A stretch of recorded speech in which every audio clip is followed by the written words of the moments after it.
हिंदुस्तान की धरती को आज अगर हम हंसता, मुस्कुराता और खुशहाल होता देख रहे हैं तो उसके पीछे बहुत से जाबाजों ने अपना खून बहाया है।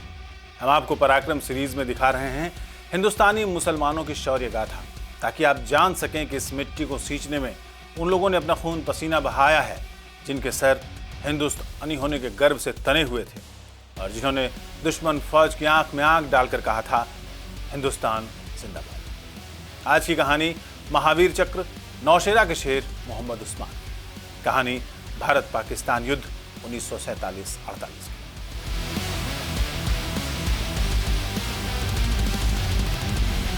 सीने में जुनून और आंखों में देशभक्ति की चमक रखता हूं, दुश्मन की सांसें थम जाए आवाज में इतनी धमक रखता हूं। हमारे वीर सैनिकों के बारे में ये लाइन एकदम सटीक बैठती है। भारतीय सेना और उनके रणबांकुरों की वीर गाथाओं की चर्चा जितनी की जाए उतनी कम है।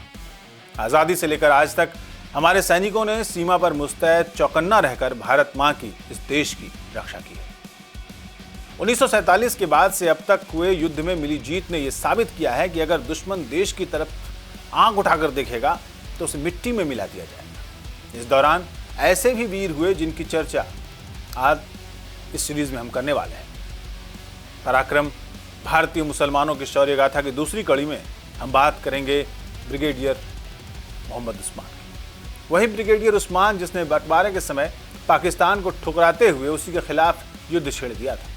वही मोहम्मद उस्मान जिसे भारत पाक के बीच हुए 1948 की जंग के बाद नौशेरा का शेर की उपाधि दी गई। तो आज उस वीर उस्मान की बात होगी, उसके जज्बे, बहादुरी और कभी ना हार मानने वाले जुनून की बात होगी। आज़ादी के पहले मोहम्मद उस्मान का जन्म उत्तर प्रदेश के मऊ जिले के बीबीपुर गांव में 12 जुलाई 1912 को हुआ था।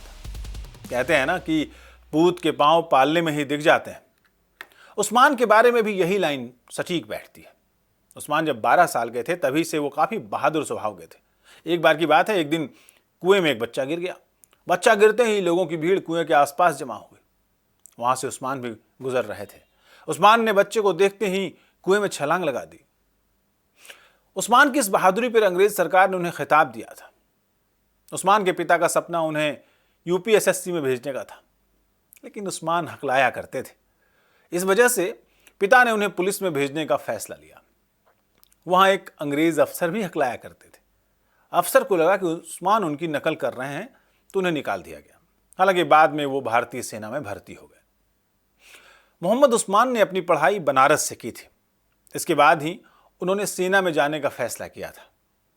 साल 1934 के पहले दिन यानी 1 जनवरी को उन्होंने ब्रिटिश रॉयल अकादमी ज्वाइन की थी।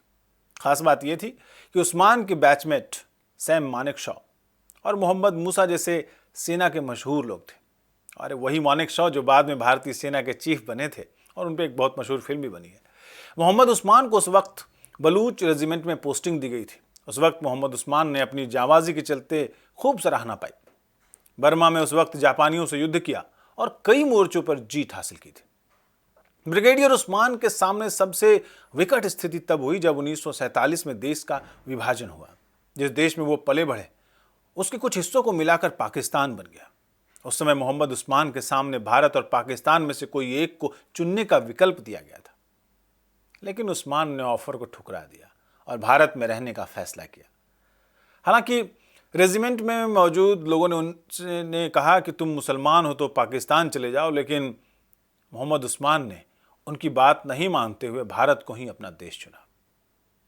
बात यहीं खत्म हो जाती तो क्या था, मोहम्मद उस्मान को पाकिस्तान से भी ऑफर आया था।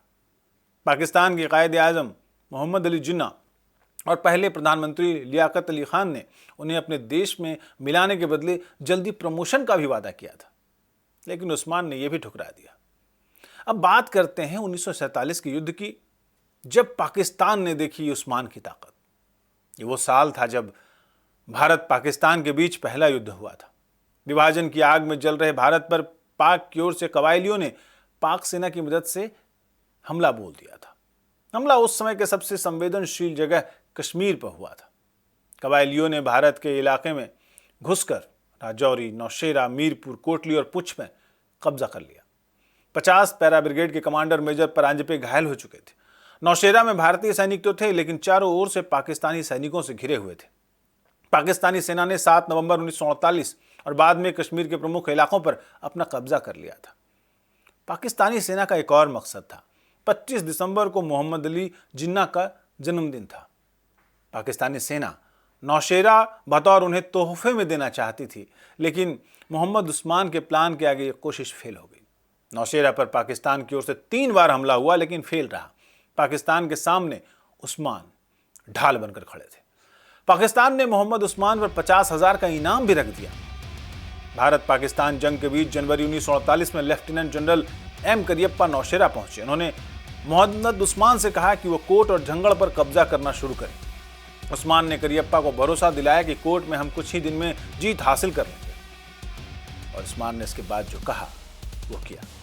कोट में उस्मान की अगुवाई में जंग के दौरान 156 पाकिस्तानी सैनिकों को अपनी जान गंवानी पड़ी। भारत की ओर से 7 जवान शहीद हुए थे। नौशेरा में भी कुछ ऐसे ही आंकड़े सामने आए थे।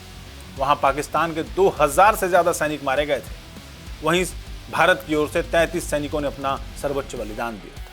नौशेरा फतह के बाद से ही मोहम्मद उस्मान को नौशेरा का शेर कहा जाने लगा था। 10 मई 1948 को ब्रिगेडियर मोहम्मद उस्मान को फिर से झंगड़ पर कब्जा करने को कहा गया। बस फिर क्या था, उस्मान पहुंच गया अपनी सेना लेकर झंगड़। दोनों ओर से जबरदस्त गोलाबारी। उसी दौरान उस्मान के पास पाकिस्तान की ओर से एक तोप का गोला आया और उनके पास ही फट गया। उस्मान बुरी तरह घायल हो चुके थे। उन्हें अस्पताल ले जाया गया, लेकिन बचाया नहीं जा सका। उनकी शहादत देश के काम आई और सैनिकों ने उनकी गैर मौजूदगी में झंगड़ पर तिरंगा लहरा दिया। नौशेरा के शेर मोहम्मद उस्मान की शहादत पर पूरा देश रो रहा था। उनके पार्थिव शरीर को जम्मू लाया गया। वहां से दिल्ली विमान की मदद से दिल्ली लाया गया।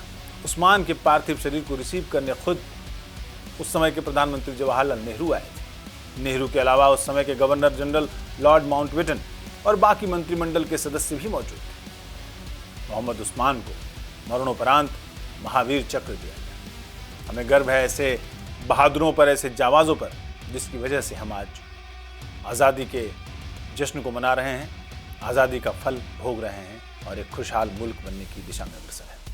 जय हिंद।